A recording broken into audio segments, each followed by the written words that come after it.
अध्यक्ष महोदय, महाराष्ट्राचे आराध्य दैवत छत्रपती शिवाजी महाराजांना वंदन. भारतरत्न डॉक्टर बाबासाहेब आंबेडकर यांना वंदन. आणि विधानसभेच्या अध्यक्षपदी ॲडव्होकेट राहुल नार्वेकर यांचं पुन्हा बिनविरोध निवड झाल्याबद्दल मी त्यांचं मनपूर्वक अभिनंदन करतो.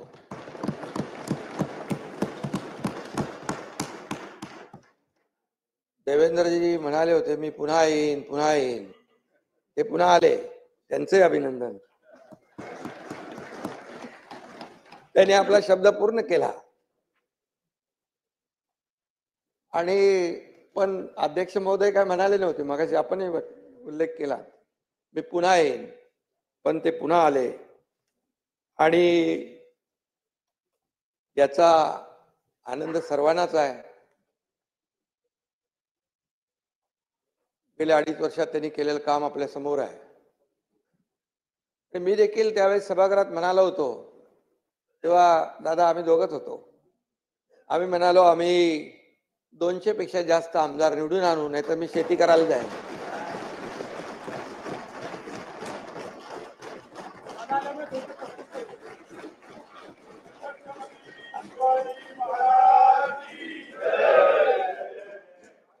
आणि तोही शब्द आम्ही पूर्ण केला. आणि त्यानंतर दादा आले, त्यामुळे त्याच्यामध्ये बोनस आलाय. 200 आम्ही 37 झालो. आणि म्हणून खऱ्या अर्थाने शेवटी हे जनता जनार्दनावर असतं. लोकशाहीमध्ये आपण महायुतीला प्रचंड महाराष्ट्रातल्या जनतेने यश दिलं आणि विकासाचं आणि प्रगतीचं नवपर्व या ठिकाणी सुरू झालेला आहे. गेल्या वेळी बघितलं सभागृहामध्ये जसं विरोधी पक्ष चांगल्या कामाला मला सपोर्ट, जिथे काही सरकार चुकेल तिथे कान धरण्याचा अधिकार, परंतु ते सगळंच काही अस्तित्वहीन होतं. आणि यावेळेस तर विरोधी पक्ष नेत्यापदापर्यंत म्हणजे ती संख्या लागते ना, विरोधी बाकावाची संख्या चिंताजनक आहे. असं व्हायला नको होतं.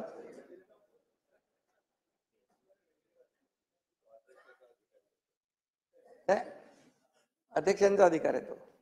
अध्यक्ष त्याच्यावर अभ्यास करतील.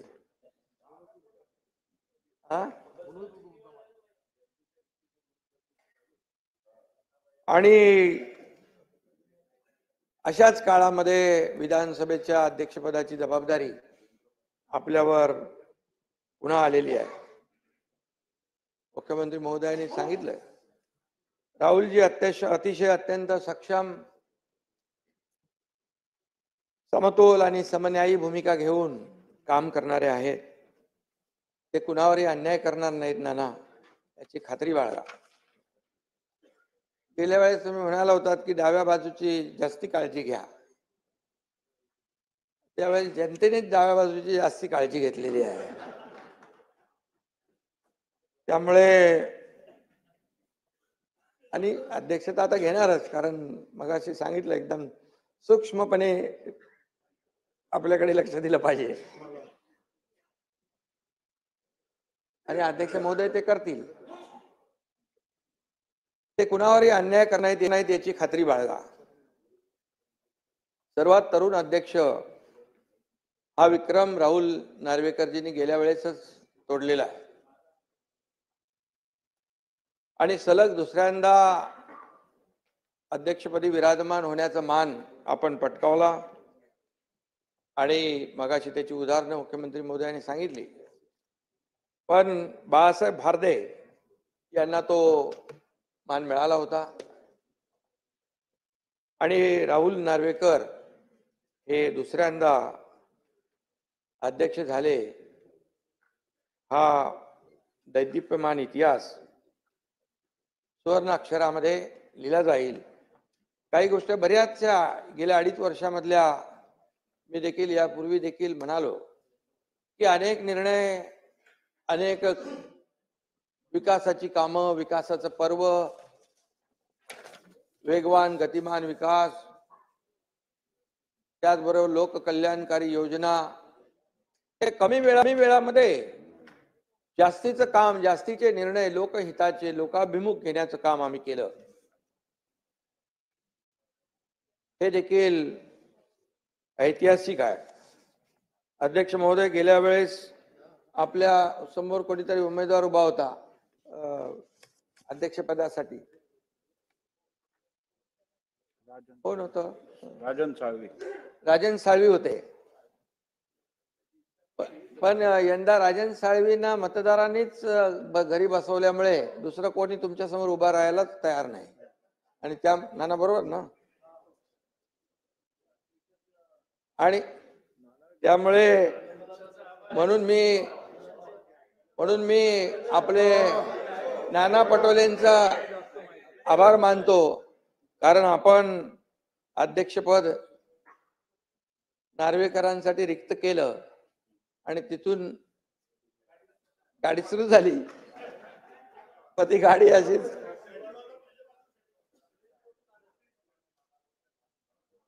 आणि याचं क्रेडिट तुम्हालाच आहे. किती काय नाही म्हटलं तरी तुम्हाला क्रेडिट आहे. आणि खरं मानणारे आम्ही लोक आहोत.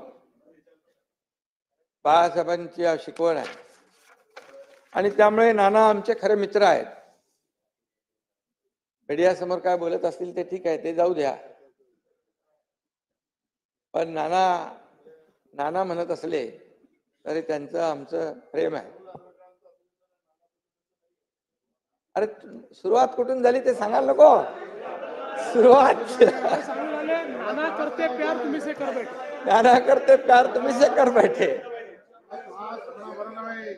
आणि त्यामुळे सुरुवात कुठून झाली, आम्ही कसं आहे, मूळ विसरत नाही. मूळ विसरला की तो, त्यामुळे. आणि मगाशी कोणीतरी सांगितलं, राहुलजी साताऱ्याचे जावई आहेत. सातारा माझा जिल्हा आहे आणि माझी जन्मभूमी आहे, त्यामुळे मला जिव्हाळा आहे त्या साताऱ्याबद्दल. 2022 मध्ये राहुलजी अध्यक्ष म्हणून आपण काम केलं आणि त्यावेळेस तो कसोटीचा काळ होता. सुप्रीम कोर्टाने आपल्यावर महत्वाची जबाबदारी टाकली होती आणि मगाशी म्हटल्याप्रमाणे अगदी टॉपचे वकील इकडे यायचे, काय काय या सर्व कायद्याचा किस काढायचे. आणि अशा परिस्थितीमध्ये त्याही वेळेत आपण अत्यंत सखोल अभ्यास करून सचोटीने आणि शांतपणे निर्णय दिला. किती दबाव आणला तरी सुद्धा आपण तोल ढळून न दिला, संयम आपण ठेवला आणि न्यायाचा काटा चुकीच्या बाजूला झुकत नाही हे दाखवून दिलं. आणि तो आपण घेतलेला निर्णय तो योग्यच होता, कारण आता झालेल्या निवडणुकांमध्ये देखील जनतेने तोच न्याय दिला, आपण दिलेल्या न्यायाला अनुसरून.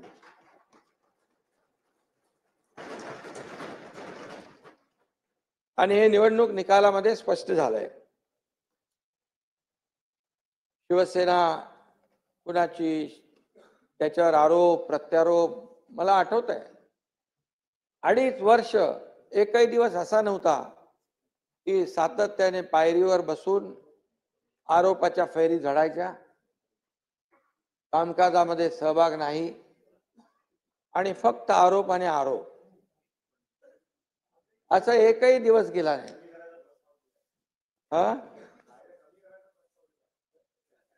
आणि म्हणून खऱ्या अर्थाने राहुलजींच्या, आम्ही त्याला काही लक्ष दिलं नाही.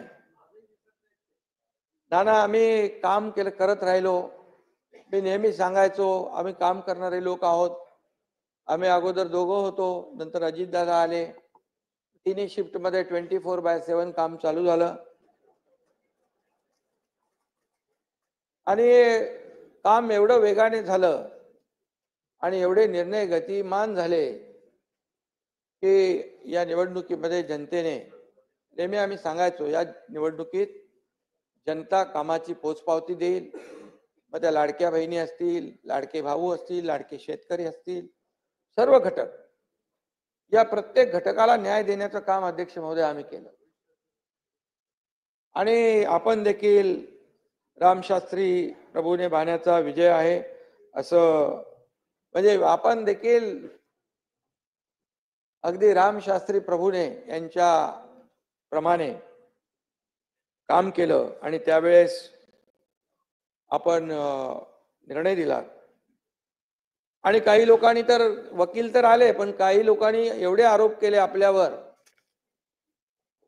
काही त्यातले प्रवक्ते होते, काही विश्व प्रवक्ते होते, काही कुठले कुठले होते, काही भोंगे होते, सगळे. आणि तरी सुद्धा आपण संयम ठेवला, आपण कोणाला घाबरला नाहीत. म्हणून मी एकच सांगतो, कर नाही त्याला डर, त्याला नाही डर, कर नाही त्याला नाही डर, उसका नाम राहुल नार्वेकर.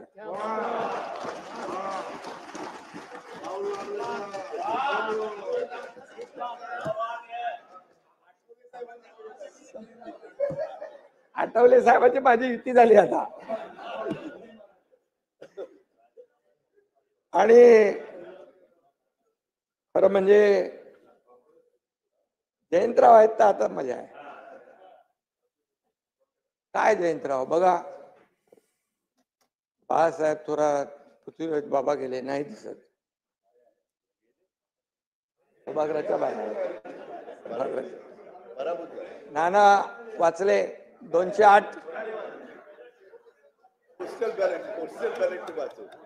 नाही खरं म्हणजे बघा,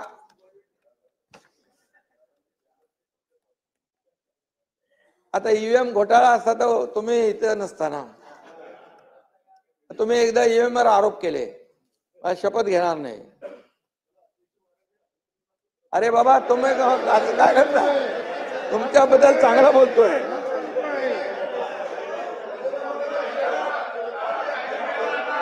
अभिनंदन.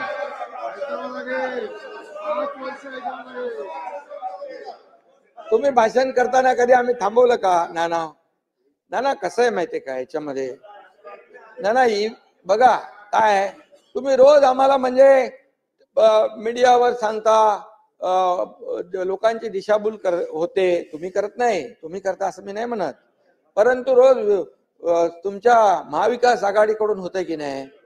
आता बघा म्हणाले काल 79 लाख मतं मिळाली शिवसेनेला, त्यांचे आले 57 आमदार. आणि काँग्रेसला मिळाली 80,000, 80 लाख, त्यांना मिळाले 16. आता मी सांगतो बघा याच्यामध्ये हा मग नंतर बोलू का, त्याच्यावर भाषण नंतर. आणि म्हणून तुम्हाला सांगतो, लोकसभेला नाना, लोकसभेला 73,77,674 मतं मिळाली आम्हाला. किती? 73 लाख. आणि जयंतराव आपल्याला मिळाले 58 लाख. आणि आम्हाला 7 मिळाले, तुम्हाला 8 मिळाले. मग आता आम्ही काय म्हणायचं बरं? दुसरी गोष्ट, लोकसभेमध्ये महायुतीला अध्यक्ष महोदय थोडं सांगायला पाहिजे, नाही तर लोकांमध्ये काय जे सांगतात तेच खरं मानतात. लोकसभेमध्ये यांनी लोकसभेत फेक नॅरेटिव्ह पसरवला आणि त्याचा आपल्याला फटका बसलेला आहे. आणि म्हणून 2,48,12,627 नाना लक्षात ठेवा महायुतीला मतं मिळाली. आणि महाविकास आघाडीला 2,50,00,000, म्हणजे 2,48,00,000 आणि 2,50,00,000, 2 लाखाचा फरक. तुम्हाला किती मिळाले खासदार? 31 आणि आम्हाला 17. मग तेव्हा तुम्ही का नाही मागितलं बॅलेट? बॅलेट बॅलेट बॅलेट बॅलेटची मागणी करायला पाहिजे होती. तेव्हा काय पाहिजे? तेव्हा म्हणाले बुलेटवर स्वार होऊन सगळे जोरात पळायला लागले. No ballot, only bullet. अरे असं हा? आणि नाना काय माहितीये याच्यामध्ये, जेव्हा बघा किती शहर, किती राज्य तुम्ही जिंकली. तेलंगणा जिंकलं, कर्नाटक जिंकलं, झारखंड जिंकलं, तुम्ही लोकसभेमध्ये जागा जिंकल्या. हे कसं आहे, हरलो की ईव्हीएम वर आरोप करायचा. तर गेल्या 2.5 वर्षात तुम्ही आमच्यावर आरोप करत होता. एकनाथ शिंदे आणि आमची महायुती, देवेंद्र फडणवीस. आता तुम्ही त्या निर्जीव ईव्हीएम वर आरोप करता. आता दुसरं काय तुम्हाला मिळत नाही. आणि अध्यक्ष महोदय, जेव्हा जिंकतात तेव्हा ज्यांचा म्हणजे त्यांना चांगला धडा नाही, जेव्हा त्यांचा विजय होतो त्यावेळेस ती यंत्रणा चांगली असते, लोकशाहीचा विजय असतो. मग तेव्हा लोकशाहीचा विजय म्हणतात. मग तिथे म्हणजे तिथे इलेक्शन कमिशन असेल, निवडणूक आयोग, अगदी सुप्रीम कोर्ट पण. काय परिस्थिती आहे. सुप्रीम कोर्टाचे जज मला वाटतं कधी काल परवा म्हणाले, तेव्हा तुम्ही हारता तेव्हा तुम्ही येता विरोध करायला, आरोप करायला, जिंकता तेव्हा काय येत नाही. त्यामुळे हे जे आहे नाना, हे कुठंतरी लोकशाहीमध्ये आपण लक्षात ठेवलं पाहिजे. आणि आम्हाला म्हणाले काँग्रेसच्या जागा आल्या. आता काँग्रेसने 105 जागा लढवल्या अध्यक्ष महोदय, आम्ही 80 लढवल्या. आता मतं तर त्यांना जास्ती मिळणार. पण एका मतदारसंघामध्ये जितेंद्र आव्हाड तुम्हाला 1 लाखाच्या जास्ती मताधिक्य मिळालं ना, बरं 96,000. आता मला 1.25 लाखाचं मताधिक्य मिळालं. प्रताप सरनाईकांना पण लाखाच्या वरती मिळालं. आता बघा, ह्या प्रत्येक विधानसभेच्या मतदारसंघामध्ये वेगवेगळं मार्जिन आहे. कोण 1000 मतांनी निवडून येतो, कोण 1 लाखांनी येतो निवडून. तुम्ही याचं कसं 208 नी येतो, 208 नी येतो, 208.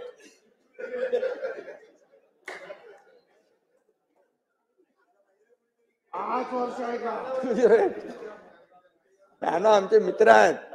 नाना मी पण बघा एकदम सरळ मनाचा आहे, तसं नाना पण आमचा दिलदार आहे आणि बोलतो पण मन मोकळा ढाकळा मनाचा आहे. त्यामुळे जे आहे ते खरं आहे ते मी बोलतो. मी खोटं कधी बोलत नाही. मी कधीच माझ्या आयुष्यामध्ये कधी कुणावरही खालच्या पातळीवर जाऊन आरोप केला नाही. हे काय, हे आपलं वस्तुस्थिती आहे की लोकांमध्ये गेली पाहिजे, जनतेमध्ये गेली पाहिजे की तुम्ही जे काय सांगता की याचा आता कुठं तिकडे मार्कडवाडीला तुमची सगळी गेलेली आहे. मार्कडवाडी होय, मार्कडवाडी. आता मला कोणीतरी सांगितलं मार्कडवाडीतले बाहेरचे लोक कोणी येऊ नका, मार्कडवाडीवाल्यांनी सांगितलं, आम्ही आमचं बघतो असं तिकडे कोणीतरी आता तिथले गावकऱ्यांनी सांगितलंय. तर मार्कडवाडीत जाऊ नका, आता उगाच तिकडे ते कार्यक्रम होईल. आणि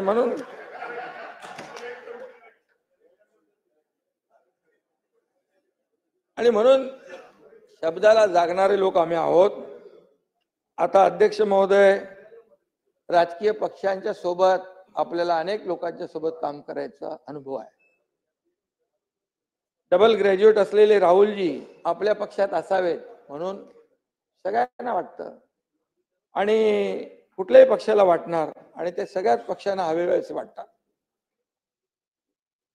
पण आता पक्षीय राजकारण मागे टाकून न्यायसनावर आपण पोचलेला आहात. ही मानाची खुर्ची आहे आणि तुमच्या विद्वत्तेमुळे आणि निष्पृह वागण्यामुळे मला तेव्हा केस चालली होती तेव्हा टेन्शन यायचं, बोले काय होणार. पण आपण मेरिटमध्येच होतो. लोकशाहीमध्ये बहुमताला महत्व असतं. मी नेहमी सांगायचो मेरिटवर निकाल येईल आणि आम्हाला त्याचं भय नाही. आणि म्हणून लोकशाहीमध्ये मेरिटवर आपण निकाल दिला. सुप्रीम कोर्टाने आपल्यावर जबाबदारी दिल्यानंतर आणि आपण खऱ्या अर्थाने तो निकाल दिला. मगाशी मी म्हटलो त्याच्याबद्दल. तो निकाल जनतेच्या मनातला निकाल होता आणि जनतेच्या दरबारात आम्ही गेलो, तिकडे देखील आम्हाला न्याय मिळाला. आता काही लोक म्हणतात काय दिशा आहे का, हेतू आहे का. आता जनतेने दशा दुर्दशा केल्यानंतर आता दिशा पाहून काय फायदा. जनतेने दशा दुर्दशा केली, आता दिशा पाहून काय फायदा. ही वेळ तुम्हाला नाही ना, तुम्हाला नाही. जे काही तुमच्यातले मित्र पक्ष आहेत, आता मला वाटतं काही लोकांनी बहिष्कार टाकलेला दिसतो इकडे, हे कोण नाही दिसत ना इकडे. आणि खरं म्हणजे अध्यक्ष पदाचा एक गरिमा आहे. एक अध्यक्षपद हे सार्व म्हणजे सगळ्यात आपल्या या सभागृहाला एक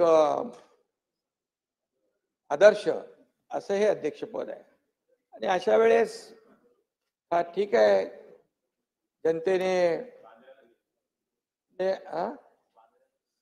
तर सगळ्यांनीच या आपल्या आजच्या नियुक्तीचं स्वागत केलं पाहिजे आणि खऱ्या अर्थाने लोकभावनेची कदर केली पाहिजे. आणि म्हणून लोकभावनेची दिशा लोकांना वेळेत कळली असती, वारं कळलं असतं तर त्यांची ही दशा झाली नसती, असंही मी या ठिकाणी सांगू इच्छितो. गेल्या आपल्याला देखील राजकीय वारसा लाभलाय, त्याला अधिक आपण संपन्न केलं. त्यांच्या अनुभवाचा आणि मार्गदर्शनाचा देखील सरकारला लाभ झालेला आहे. या राज्याला मोठा फायदा आता होईल. 2.5 वर्ष नक्कीच आपल्या कामकाजाचं कौतुक करावं तेवढं थोडं आहे. आणि म्हणून आपण सत्ताधारी आणि विरोधी पक्ष दोघांनाही समान न्याय व तत्वाने वागणूक दिली, त्याबद्दल देखील आपल्याला मी मनापासून अभिनंदन करतो आपलं. नाना यापुढे देखील आपल्याला देखील समान न्याय समान वागणूक आमचे अध्यक्ष महोदय देतील असा विश्वास बाळगा आपण. खरं म्हणजे महाराष्ट्र हे न्यायाचं राज्य आहे, शिवछत्रपतींची भूमी आहे, ही रामशास्त्री प्रभूंनी यांची कर्मभूमी आणि जन्मभूमी आहे.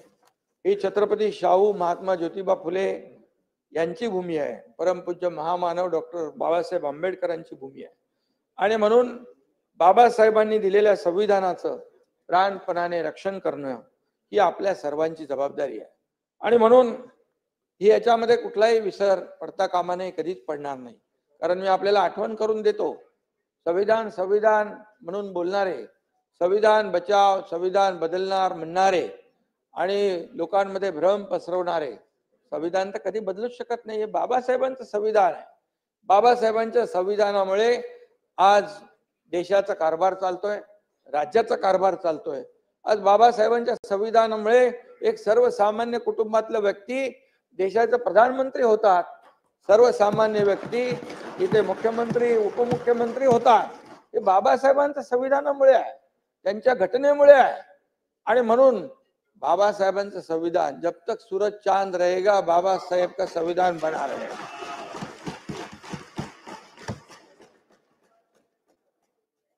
आणि म्हणून खरं म्हणजे बाबासाहेबांचं संविधान आठवण कोणी केली, कोणी ठेवली? 50-60 वर्षात कधी ठेवली आठवण? ज्यांचं सरकार होती, या देशाचे लोकप्रिय प्रधानमंत्री नरेंद्र मोदीजी 2014 ला आले. त्या 2015 पासून संविधान दिन सुरू केला. संविधान दिन पहिल्यांदा सुरू झाला. मग संविधान बचाव, अरे बाबा काँग्रेसवाल्यांनी बाबासाहेबांना दोनदा पराभूत केलं, दोनदा.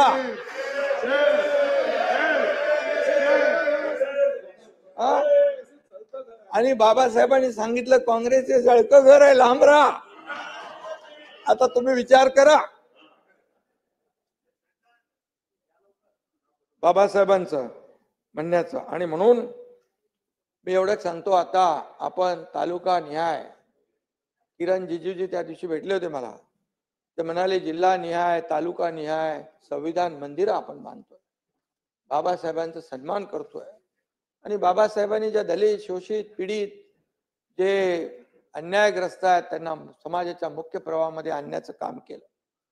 आणि म्हणून हे राज्य बाबासाहेबांच्या संविधानावर चालणारं राज्य आहे. आणि म्हणून आपण आता हे लोकसभेत ते चाललंय, पण विधानसभेत आपण प्रयत्न केला. ते काय कुठले ते लाल कलरचे संविधान आणलं होतं, त्याच्या आतमध्ये कोरी पानं होती. ते आता मी त्याच्यामध्ये जात नाही मी. आणि त्यामुळे खरं म्हणजे आपण जी मोठी मोठी नावं मी घेतली त्या सगळ्या आभाळाएवढ्या व्यक्तिमत्वाच्या तस्वीरी इथल्या आहेत आणि त्या पुतळ्यांना तस्वीरींना आपण हार घालतो आणि उठता बसता त्यांचं नाव घेतो आपण आणि खरं म्हणजे त्यांची खरी पूजा या सभागृहातच होते आणि या पूजेचे मुख्य पुरोहित म्हणून नार्वेकरजींचं कार्य तुम्हाला पुढे न्यायचं आहे व पौरोहित्य करत आणि म्हणून त्यामुळे त्यांची आपण आपल्या 288 जणांची तुमच्या सकट आमची सगळ्यांची जबाबदारी आहे आणि या अध्यक्ष स्थानाला विशेष एक महत्व आहे. हे कायदे मंडळ आहे. इथे आपण वेगवेगळे कायदे तयार करतो. छोट्यातला छोटा प्रश्न व मोठ्यातली मोठी अडचण सोडवण्याची क्षमता देखील या सभागृहामध्ये आहे. विरोधी पक्षाला माझं एकच आव्हान आहे, विनंती आहे, जनभावना ओळखून केवळ विरोधाला विरोध करण्याची वृत्ती सोडून द्या.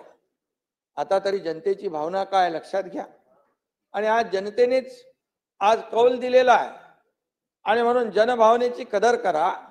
आरोपापेक्षा आपण सरकारच्या चांगल्या कामांमध्ये सहकार्य करा.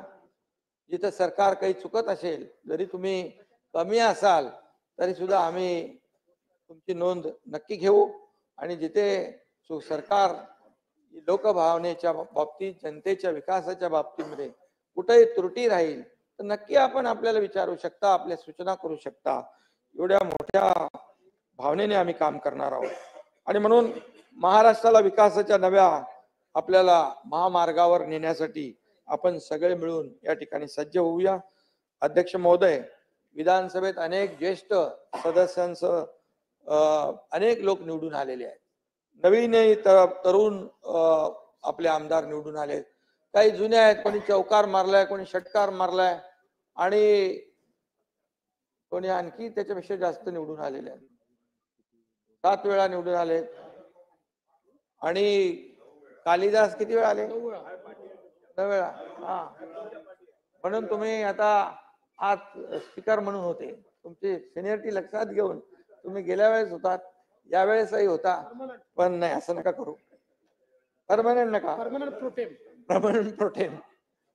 आणि म्हणून मी आपल्याला अध्यक्ष महोदय, आपल्या मार्गदर्शनाखाली या सर्व तरुणांना खूप काही शिकता येईल आणि म्हणून आपल्याला मी मनापासून पुन्हा एकदा शुभेच्छा देतो. या ठिकाणी हे सभागृह तुमच्याकडे एका वेगळ्या अपेक्षेने पाहत आहे. जनतेचा आवाज इथं घुमला पाहिजे, समस्यांची तड लागली पाहिजे, अन्यायाला थारा इथं असता कामा नये. कारण या सभागृहाचा एक वेगळा डेकोरम आहे, या सभागृहाची एक वेगळी गरिमा आहे, त्या सगळ्या सभागृहाचं एक वेगळं पावित्र्य आहे आणि त्यामुळे हे पावित्र्य राखण्याचं काम आपल्याला सगळ्यांना मिळून करायचं आहे आणि जास्तीत जास्त लोकहिताचे प्रश्न या ठिकाणी मांडले जातील अशा प्रकारची प्रत्येकाची भावना आहे. माझी तीच भावना आहे आणि म्हणून विरोधी पक्षाने देखील याचं भान ठेवलं पाहिजे आणि म्हणून आपण कायदे तज्ञ आहात. मगाशी सांगितलं देवेंद्रजींनी, आपल्या ज्ञानाचा उपयोग राज्यातील शेतकरी, कष्टकरी, कामगार, महिला भगिनी या सर्वांच्या समस्या सोडवण्यासाठी नक्की होईल. आणि मी हेही म्हणेन, तुम्ही म्हणजे जास्ती अतिशयोक्ती नाही, परंतु तुम्ही या सभागृहाचा कोहिनूर आहात आणि म्हणून मी अरे झाकलं नाही, वरती बसलेले आहेत,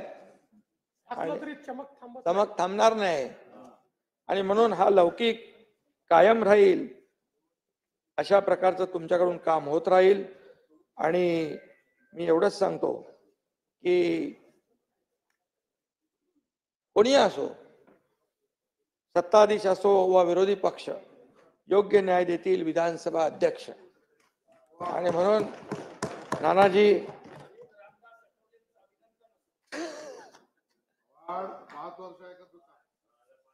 तुमचं पण ऐकू, आम्ही तुमचं पण ऐकू, पण तुम्हाला ऐकण्याची सवय ठेवा. ते योग्य वेळी योग्य लोकांचं ऐकत नाही म्हणून अशी परिस्थिती झाली. अशी परिस्थिती झाली. म्हणून मी पुन्हा एकदा विधानसभा अध्यक्षांचं मनापासून अभिनंदन करतो, मनापासून आपल्याला पुढच्या वाटचालीस शुभेच्छा देतो आणि थांबतो. धन्यवाद. जय हिंद, जय महाराष्ट्र.